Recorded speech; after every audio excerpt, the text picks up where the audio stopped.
भगवान के दर्शन करते समय एक प्रश्न और उठता है कि भगवान की प्रदक्षिणा क्यों दी जाती है, जिसे आप लोग कहते हैं परिक्रमा लगाना, और उसका नाम प्रदक्षिणा क्यों है और उसे लगाने का फल क्यों है, क्या है उसका उद्देश्य, क्या है, ये बहुत कम लोग जानते हैं। और कब लगाना चाहिए ये बहुत कम लोगों को ज्ञान होता है।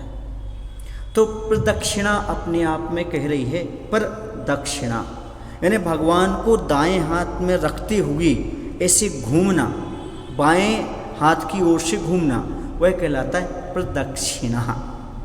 तो वह दाएं हाथ की ओर भगवान को क्यों रखा जाता है? तो जो पूज्य होते हैं, बड़े होते हैं, उनके लिए दाहिने हाथ की ओर रखा जाता है। जब बिहार आदि साधु के साथ करते हैं तब भी उनके लेफ्ट साइड चलते हैं, ताकि उनको उनका जो है हमारा समीपता जो रहे वह दाएं हाथ की ओर रहे। यही एक पूज्यता का, सम्मान का प्रतीक होता है। दूसरी बात हमने भी आपको बताई कि मंदिर जो होता है वह समोषण का प्रतीक है, और जब मंदिर समोषण का प्रतीक है तो भगवान का जो समोषण मुख होता है वह चारों दिशाओं में हुआ करता है। तो प्रदक्षिणा का एक उद्देश्य ये भी हो जाता है कि चारों दिशाओं में जो भगवान के मुख दिखाई देते हैं उनके दर्शन हो जाया करते हैं। और ऐसा लगाते हैं हम लेफ्ट की ओर अपना हाथ से ऐसे चलते हैं, क्योंकि दक्षिण में करके चलते हैं, पूज्यता का प्रतीक होता है। परिक्रमा प्रायः 3 लगाते हैं, कुछ 108 भी लगाते हैं, कुछ 9 भी लगाते हैं। अभी हम चूँकि देवदर्शन कर रहे हैं और देवदर्शन के समय समझ रहे हैं, तो उस समय 3 परिक्रमाएँ लगाई जाती हैं। और 3 परिक्रमाएँ इसलिए लगाई जाती हैं ताकि हमें सम्यक दर्शन, सम्यक ज्ञान, सम्यक चारित्र की प्राप्ति हो।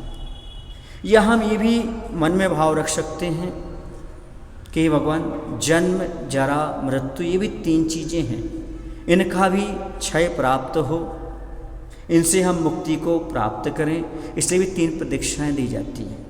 अगली बात यह है कि प्रदक्षिणा देने का अर्थ स्वीकार करना भी होता है। जब पड़गान होता है, ऐसा कहीं है नहीं कि 3 परिक्रमा लगाओ, पड़गान शब्द आया है, लेकिन वो बहुमान की दृष्टि से 3 परिक्रमाएँ मुनिराज की भी लगाई जाती हैं। ऐसी 3 परिक्रमाएँ वेदिकी भगवान की लगाई जाती हैं, ये बहुमान का प्रतीक हुआ करता है। तो रत्नत्रय की प्राप्ति हो, यह भी एक भाव है। जन्म जरा मृत्यु का नाश हो, ये भी एक भाव है। और अगला ये भाव ये है कि समोषण में चारों दिशाओं में भगवान का मुख दिखता है, तो चारों दिशाओं का दर्शन हो जाए, ये भी भाव है। अब जो परिक्रमा होती कब लगाना चाहिए और क्यों लगाना चाहिए? देखो, परिक्रमा तो समोषण में हमेशा लगाते हैं, क्यों? क्योंकि वहाँ दिन रात का भेद नहीं होता। लेकिन जहाँ जहाँ दिन रात का भेद होता है वहाँ पर ये ध्यान रखना पड़ता है कि वहाँ पर प्रकाश है कि नहीं है, उजाला है कि नहीं है। कई बार तो दिन में भी परिक्रमा लगाने को निषेध हो सकता है, क्यों? यदि वेदी के पीछे अंधेरा आता हो तो, क्योंकि मुख्य तो हमारा अहिंसा धर्म है, जीवों की रक्षा हो सके, ऐसा भाव होना चाहिए। इसलिए दिन में ही परिक्रमा लगाते हैं ताकि जीवों की विराधना ना हो। और 3 लगाते हैं, और 108 ऐसी भी लगाते हैं कि आश्रय के द्वार होते हैं वो हमारे आश्रय के द्वार रुक सकें, इस भाव से भी। कुछ 7 भी लगाते हैं, क्यों लगाते? कोई 9 भी लगाते हैं। 9 क्यों लगाते हैं? 9 जो हुआ करते हैं वो 9 जो होते हैं इसके प्रतीक हुआ करते हैं कि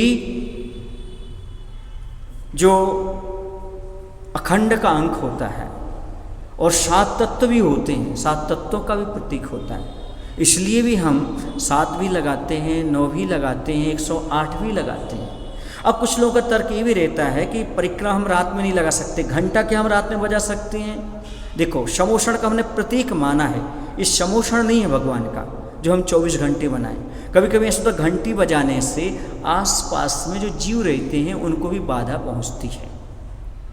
जैसे तेज घंटा बजा दिया तो पशु पक्षियों को भी उनके कानों तक जो आवाज़ पहुंचती है उन्हें परेशानी जा सकती है।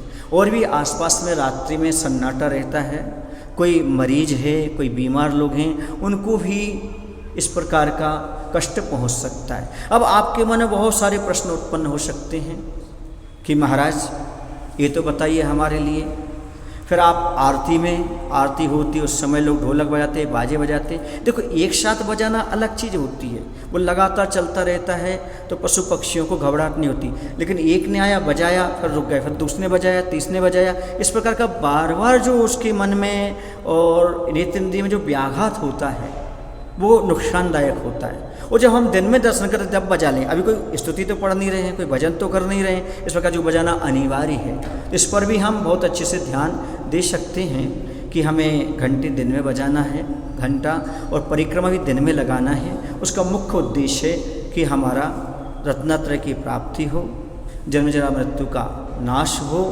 और किसी भी जीव को कोई कष्ट न पहुँचे, बाधा न पहुँचे। इस बात को लेकर के हम इस प्रकार के जो हैं परिक्रमा आदि करते हैं। बोले महावीर भगवान की जय।